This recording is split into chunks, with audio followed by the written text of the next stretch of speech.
रहिए, खुद को जमी को समर्पित। आराम से, बहुत प्लीट हुआ, आराम से, आराम। अभी एक और दौड़ना है, आराम से। बहुत शानदार सेना मेरे द्वारा प्रदर्शन इन बच्चियों से सीखे। हमारा और केवल यही नहीं है कि पढ़ाई से ही सब होता है, खेल भी एक। पढ़ाई आप 5 घंटे पढ़ सकते हैं पर खेल नहीं सकते। पढ़ाई में दिमाग लगता है लेकिन खेल में खून और दिमाग दोनों का, शरीर की ऊर्जा भी खर्च होती है। और मैं जब 3rd क्लास में पढ़ती थी 2018 में, तब से मेरे पापा बोले कि बेटा आप खेलिए, देश का नाम रोशन करना है आपको।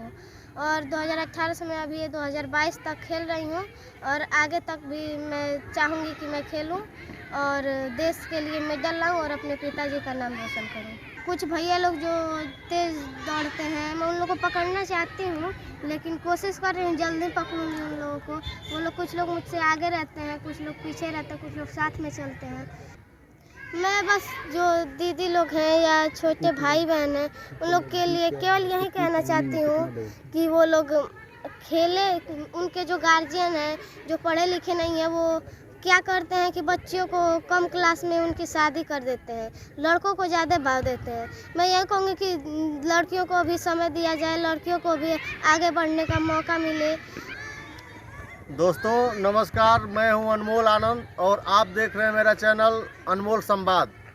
दोस्तों मैं आज यूपी के बलिया ज़िले के सोनाडीह ग्राम पंचायत में पहुंच चुका हूं और आज यहां मेरे आने का मकसद है कि एक यहाँ जो है इस गांव की बच्ची, सोनाडीह गांव की बच्ची जो 7th में पढ़ती है, बहुत छोटी है, लेकिन उसके जज्बे को देखकर एक हमको वीडियो बनाना पड़ा और बच्चों को मतलब जैसे उससे सीख मिले बच्ची से, इसलिए जो है हम आ गए हैं और उससे जो है बात करके देखते हैं कि वो खेल में 1 नंबर है लड़की और दौड़ भी उसकी बहुत अच्छी है और वो फुटबॉल भी खेलती है, दौड़ भी, रेसिंग भी करती है। रेसिंग में बड़े बड़े लड़कों को जो है वो पछाड़ देती है। 18 साल, 20 साल, 25 साल भी बच्चे उसके पीछे हो जाते हैं जब उसका दौड़ होता है तो। और बहुत ही मतलब सराहनीय उसका जो है प्रदर्शन होता है। कई जिलों में जाकर, कई जगहों पे जाकर खेल चुकी है। तो आइए मैं उस बच्ची से आपको मिलाता हूँ। क्या नाम है बाबू? सोनम यादव सर। तो अपना थोड़ा सा मेरे YouTube चैनल के माध्यम से और बच्चों को थोड़ा सा बताइए कि कब से आप दौड़ करती हैं और अपना परिचय देते हुए बताइए। मेरा नाम सोनम यादव है, मैं क्लास 7th में पढ़ती हूँ। मेरे स्कूल का नाम कंपोजिट स्कूल सोनाडीह विकासखंड सियर जनपद बलिया है और मेरे पिताजी का नाम श्री प्रेमचंद यादव है। मेरे माताजी का नाम श्रीमती मीना देवी है। मेरे 2 बड़े भैया हैं। मेरे बड़े वाले भैया BSc AG करते हैं और छोटे वाले भैया इंटर में हैं। और मैं बस यही कहना चाहती हूँ कि जितने भी मेरे भाई बहन हैं इस पूरे देश में, इस भारत में, बस मैं यही कहूँगी कि वो लोग मन से मेहनत करें। और केवल यही नहीं है कि पढ़ाई से ही सब होता है, खेल भी एक। पढ़ाई आप 5 घंटे पढ़ सकते हैं पर खेल नहीं सकते। पढ़ाई में दिमाग लगता है लेकिन खेल में खून और दिमाग दोनों का, शरीर की ऊर्जा भी खर्च होती है। इसीलिए मैं चाहूँगी कि जितने भी लोग हैं सभी लोग मन से पढ़ाई भी करें और खेले भी, दौड़े भी, जिनको जो खेल पसंद है खेलें। तो जैसा ये बच्ची अपना परिचय दी, बाबू कहाँ अब तक मतलब कितने दिन से खेलने जाती हो, दौड़ने जाती हो, तो अभी तैयारी कहाँ करती हो? अभी तो मैं 1-1.5 महीने से दूसरे ग्राउंड पे दौड़ने जाती हूँ लेकिन फुटबॉल यहीं पे खेलती हूँ। और मैं जब 3rd क्लास में पढ़ती थी 2018 में, तब से मेरे पापा बोले कि बेटा आप खेलिए, देश का नाम रोशन करना है आपको। और 2018 से मैं अभी 2022 तक खेल रही हूँ और आगे तक भी मैं चाहूँगी कि मैं खेलूँ और देश के लिए मेडल लाऊँ और अपने पिताजी का नाम रोशन करूँ। तो जैसा दर्शकों मैं आपको बता दूं कि ये जो बच्ची है इस देश का और इस ज़िले का नाम रोशन करने के लिए तैयारी में लगी हुई है और इससे और बच्चों को प्रेरणा लेनी चाहिए, इससे सीख लेनी चाहिए कि इतनी छोटी सी बच्ची और इतनी छोटी सी उम्र में इसका जो हौसला है वो बहुत ही बड़ा है और हौसले को इसके हौसले को मैं सलाम करता हूँ कि इस छोटी सी बच्ची इतने मतलब तेज़ी से और तैयारी करना और जो है और बच्चों को इसके ग्राउंड में मैं पहुँचा यहाँ, और बच्चे भी बड़े बड़े देखा कि मैं बहुत हाइट भी छोटी है, उम्र भी छोटी है और इसका क्लास भी छोटा है, 7th है, लेकिन बड़े बड़े बच्चों में जो है दौड़ रही है। तो मैं जानना चाहा, अच्छा ये बच्चे जो बड़े बड़े खेल रहे हैं तो कितने बड़े बड़े बच्चों के साथ दौड़ करती हो तुम? अभी तो इस समय जो अग्निवीर का फॉर्म भरे हैं भैया लोग, उन लोग के साथ दौड़ रही हूँ। यहाँ पे ये जो दीदी लोग हैं, कोई बीए में पढ़ रहा है, कोई इंटर में, तो कोई 8th क्लास में है, कोई मुझसे छोटे भी हैं जो 6 में 5 में भी पढ़ती हैं, बट उम्र मतलब मेरे लगभग है। और बड़ी दीदी लोग भी यहाँ पे प्रैक्टिस करती हैं 8 में, ऐसे जैसे लेके 5 से लगभग अभी मेरे ग्राउंड पे 5 से BSc तक की दीदी लोग खेल रही हैं। इस बीच में क्लास जितना है सारे क्लास की दीदी लोग खेलते हैं। तो दोस्तों ये बच्ची अग्निवीर के जो बच्चे तैयारी करने वाले हैं, बड़े उम्र के हैं, जो आर्मी में जाने के लिए तैयारी करते हैं, तो उन लोगों से अच्छा ही बताओ कि जो बड़े बच्चे लड़के हैं जो अग्निवीर की तैयारी करते हैं उनके साथ में दौड़ती हो जी। तो उनमें से जो बच्चे हैं तो उनको भी दौड़ में पीछे कर देती हो क्या तुम? हाँ हाँ, कुछ भैया लोग जो तेज़ दौड़ते हैं मैं उन लोगों को पकड़ना चाहती हूँ, लेकिन कोशिश कर रही हूँ जल्दी पकड़ूँगी उन लोगों को। वो लोग कुछ लोग मुझसे आगे रहते हैं, कुछ लोग पीछे रहते हैं, कुछ लोग साथ में चलते हैं। 1-2 नहीं है, बस बहुत ज़्यादा भैया लोग हैं, तो जैसे कि सभी भैया लोग के साथ में दौड़ती क्या हूँ। कोशिश है कब तक बड़े भाइयों को अपने पीछे कर दोगी तुम? मैं कोशिश करूँगी कि 1 से 1 महीने के अंदर में उन लोग तो को। दोस्तों इस बेटी का बागी बलिया की बेटी है, और इस बेटी का जो है जज्बा आप देखिए कि ये बेटी जो है अग्निवीर के जो बड़े बच्चे हैं तैयारी करने वाले हैं, तो बेटी का जज्बा देखिए। जो बेटी कह रही है कि मैं 1 महीने में जो बड़े बच्चे हैं अग्निवीर की तैयारी करने वाले हैं उनको मैं पछाड़ दूंगी और उनको मैं पीछे कर दूंगी। जज्बा जो है, इसका जज्बे को मैं सलाम करता हूं। और एक दिन आज या कल, चूँकि देश में अपने बेटियां जो है खेल के माध्यम से हर तरीके से जो है नाम रोशन कर रही हैं, और हर कंपटीशन में, चाहे वो खेल हो चाहे किसी पढ़ाई हो या है, अब बराबर का हिस्सा बराबर से अब आगे, चूँकि लड़के पढ़ाई में और हर चीज़ में खेल में पीछे होते जा रहे हैं और मेरे देश की बेटियां जो है आगे होती जा रही हैं। तो इस बेटी का भी जज्बा है और ये हौसला अपने आप में रखी है कि नहीं, मैं एक दिन जो है अपने ज़िले का नाम और अपने पिता का नाम, अपने गांव का नाम रोशन करूंगी। और कुछ कहना चाहती हो अपने माध्यम से, और बच्चों को जो है कोई मैसेज देना चाहती हो जो बच्चे तैयारी करते हो, जो और बेटियां हैं हमारी देश की या ज़िले की या गांव की, तो उनके लिए क्या कहना चाहती हो जो और बच्चियां हैं और लड़कियां हैं? मैं बस जो दीदी लोग हैं या छोटे भाई बहन हैं उन लोग के लिए केवल यही कहना चाहती हूँ कि वो लोग खेले।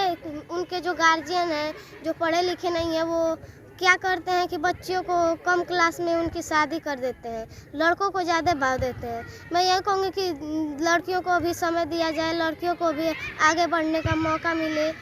आजकल तो कुछ बच्चियाँ पढ़ रही हैं लेकिन फिर भी सबको मन से पढ़ने नहीं दिया जाता है। बच्चियों को पहले खाना बनाओ तब पढ़ना। अगर भैया लोग हैं तो अगर दूध है घर में तो पहले बेटे को दे दो तब बेटी को दूंगी। सबसे पहले मैं चाहूँगी कि बेटा और बेटी दोनों को समान सभी लोग समझें और बेटी को भी आगे जाने दें। तो दोस्तों मेरे बेटी का मांग है कि बेटे पे लोग ध्यान देते हैं, तो मैं सारे गार्जियन, सारे अभिभावकों से कहना चाहता हूं कि आप बेटे और बेटी में कोई अंतर न रखें और बेटियों को भी बराबर ही जो भी दर्जा देना हो बराबर जाने, जो भी करना है बराबर ही बेटियों के बराबर बेटों को भी रखें। और बेटी का शिकायत भी है और एक संदेश भी मेरी बेटी दे रही है कि बेटे में और बेटी में कोई फ़र्क न किया जाए। कोई माँ हो और पिता हो तो बेटी में कोई फ़र्क ना करके बराबर बेटियों को ध्यान दे। तो ये मेरा दावा है कि बेटियां जो हैं बेटों से अच्छा प्रदर्शन कर सकती हैं और अच्छा नाम रोशन कर सकती हैं और कर भी रही हैं खेल के माध्यम से या पढ़ाई के माध्यम से। बेटा हमको ये बताओ कि टाइमिंग क्या है, कितनी देर में कितना रेसिंग हो जाता है? अभी इस समय तो मैं 1500 और 800 की ज़्यादा प्रैक्टिस कर रही हूँ। तो मेरा 800 में जो टाइमिंग है 1 मिनट 56, 57, 58 ऐसे गिरता है। ऐसे करके मेरा कभी किसी दिन 56 गिर जाता है, 1 मिनट 56 सेकेंड, किसी दिन 1 मिनट 58 सेकेंड। और जो 1600 में है मेरा 1600 में 5 मिनट 10 सेकेंड 5 सेकेंड 4 सेकेंड ऐसे गिरता है।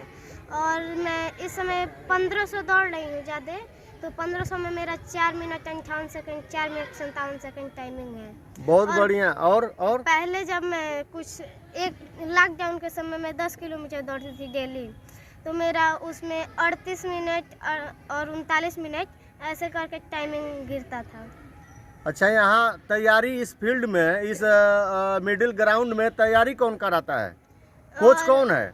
कोच मेरे पिताजी हैं, जो जिनका नाम श्री प्रेमचंद यादव है, और इस टीम के मैनेजर श्री राम प्रकाश यादव सर जी हैं।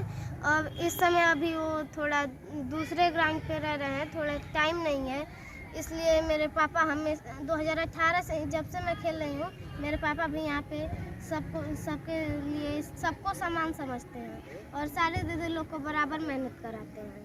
अच्छा, तो आगे पापा का नाम रोशन करोगी ना अपने देश के साथ और अपने जिले के साथ? पापा का भी तो नाम रोशन करना चाहती हो, करोगी ना? हाँ। कितना कोशिश क्या रहेगा? मेरी कोशिश रहेगी कि मैं जल्द से जल्द अपने पिताजी का और अपने देश के लिए मैं जलाऊं और पिताजी का नाम रोशन करूं और अपने गांव और जिले का नाम रोशन। थैंक यू, धन्यवाद। अब मैं तुम्हारे पिताजी से मिलना चाहता हूं, और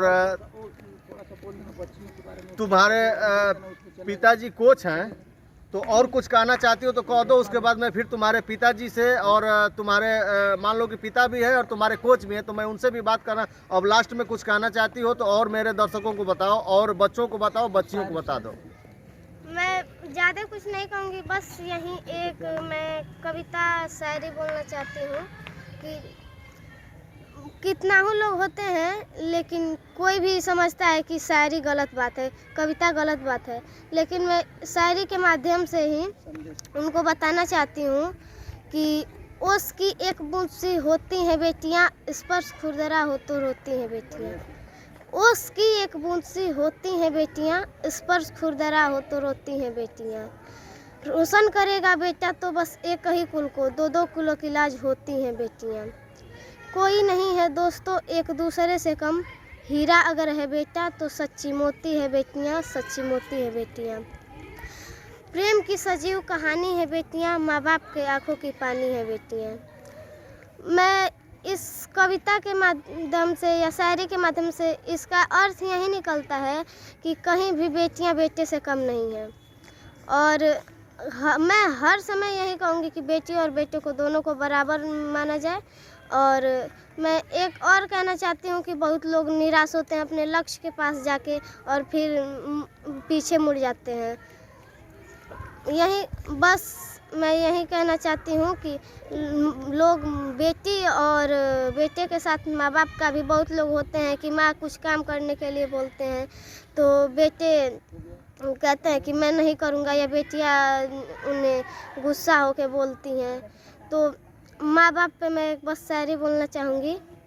माँ बाप की दुआ ज़िंदगी बना देगी, खुद रोएगी मगर तुझको हंसा देगी। माँ बाप की दुआ ज़िंदगी बना देगी, खुद रोएगी मगर तुझको हंसा देगी। कभी भूल के भी माँ बाप का दिल ना दुखाना, क्योंकि ऐसा थी हूँ। माँ बाप की एक आंसू की बूंद पूरी धरती हिला देगी, पूरी धरती हिला देगी। तो दर्शकों, मैं आपसे सोनम के पिताजी से मिला रहा हूं, और ये सोनम के पिताजी हैं और इन सारे बच्चों के कोच भी हैं और खुद सोनम के भी कोच हैं। तो अपने बेटी के बारे में थोड़ा सा मेरे दर्शकों को बताइए कि आप बेटी को कितने दिन से तैयारी करा रहे हैं खेल के लिए, दौड़ के लिए, फुटबॉल, क्या क्या खेल खेलती है और क्या क्या चीज़ करती है बेटी आपकी? 2018 में हमारे यहाँ कबड्डी का स्टेट चैंपियनशिप हुआ सीनियर का। उसमें हमारी बच्ची बहुत छोटी थी तो उसको गोद में हम लेकर जाते थे और बच्चियों में भी लोग जाते थे, तो वहाँ गई आती जाती थी। फिर हमारे बच्चे फुटबॉल अभी यहाँ खेल नहीं पाते थे, इन लोगों को सिखाने के लिए हम लोग आजमगढ़ जाते थे। उसमें भी हमारी छोटी बच्ची जाती थी, अभी 2-3 में पढ़ती थी। तो सब ग्राउंड दिखाते दिखाते इसके मन में ऐसा जगह, और मेरे अंदर भी था कि चूँकि मैं थोड़ा धन के पीछे ना, मैं चाहता हूँ कि कहीं ना कहीं किसी भी क्षेत्र में नाम हो, लोग जाने। गांव में तो लोग बहुत लोग पैदा होते हैं, लेकिन पैदा होकर गांव में भी कुछ लोग नहीं जान पाते हैं और उनका अंतिम संस्कार भी हो जाता है। तो क्योंकि मैं पक्षधर हूँ इस चीज़ का कि कुछ आए हैं इस धरती पर तो कुछ ऐसा करें कि जो न रहने के बाद भी नाम रहे, जिंदा रहे। तो मेरी बच्ची खेलती गई। उसके बाद फिर 2019 में इसकी प्रथम दौड़ हुई थी 26 जनवरी को। यहाँ एक नेपाल चौधरी महुआतर में रणजीत उनके लड़के हैं, वो करा के बिशनपुरा से पूर्ति पार। उस समय बहुत छोटी थी। ये सब जो बच्चियाँ सामने ये भी दौड़ रही थी, उनके बीच में ये भी दौड़ी। तो पहली दौड़ में ही ये इन बड़ी बच्चियों के साथ चौथे स्थान पर आई थी, बहुत सम्मान मिला था वहाँ। वहीं से 19 से इसकी दौड़ शुरू हुई। फिर 19 में ही मैं इसको लेकर गया परिषदी विद्यालय अखूब में दौड़ी। अखूब में दौड़ी तो सारे बच्चों को, मतलब जूनियर हाई स्कूल के बच्चों को भी पछाड़ दी और इनका तैयारी करा रहे हैं कि अभी 11 साल की है, अगले साल इसकी उम्र हो जाएगी। अंडर 14 में 600 मीटर की दौड़ के लिए इसकी तैयारी करा रहे हैं। और 600 मीटर के दौड़ में नेशनल रिकॉर्ड है 2011 का 1 मिनट 31 सेकंड 25 नैनो, और मेरी बच्ची उस लक्ष्य के करीब है। तो भविष्य में मैं यही चाहता हूँ कि नेशनल 2011 के नेशनल रिकॉर्ड को तोड़ दे और देश का नाम रोशन करे, अपने गांव का और ज़िले का, प्रदेश का, सबका नाम रोशन करे। यही मेरा लक्ष्य है। तो दोस्तों, मैं जैसे सोनम के पिताजी से मिलाया और सारी तैयारी देखे हैं कि यहाँ जो है फील्ड में बच्चे खेल रहे हैं और ये लोग इस विद्यालय में ही रह के और बच्चों को तैयारी कराते हैं। ये बहुत बढ़िया चीज़ है और बहुत एक गांव के लिए यूनिक चीज़ है कि बच्चों को जो है तैयारी कराना। ये एक समझिए कि बहुत बड़ा त्याग है इनका, और ये त्याग करके और बच्चों को, अपने बच्चों को और बच्चियों को नहीं बल्कि कई बच्चों और बच्चियों को, यहाँ कितने बच्चे तैयारी करते होंगे? यहाँ बच्चियाँ कितने? 42 है। जैसे इन्होंने बताया कि यहाँ जो है 42 बच्चियाँ, 42 मेरे देश की बेटियाँ जो हैं एक मेडल लाने के लिए और एक देश का नाम रोशन करने के लिए यहाँ तैयारी में लगी हुई है। और यहाँ निरंतर ये जो है उस तैयारी को अंजाम दे रहे हैं और आगे भी देते रहेंगे। दोस्तों नमस्कार, मैं हूं अनमोल आनंद। और फिर जैसा भी इन बच्चों का तैयारी होता रहेगा और फिर मैं आपको हम चाहेंगे कि दूसरी बार मैं यहां आऊं अगर जो इस बच्ची का इंटरव्यू लेके, तो इस बच्ची जो है कुछ ना कुछ निकाल के आए, तो मैं मेडल लेके आए और नाम देश का रोशन करके आए, तो मैं दूसरी बार फिर जैसे होगा मैं आपको दिखाऊँगा। अनमोल संवाद देखने के लिए दर्शकों बहुत बहुत धन्यवाद। नमस्कार, जय हिंद, जय भारत।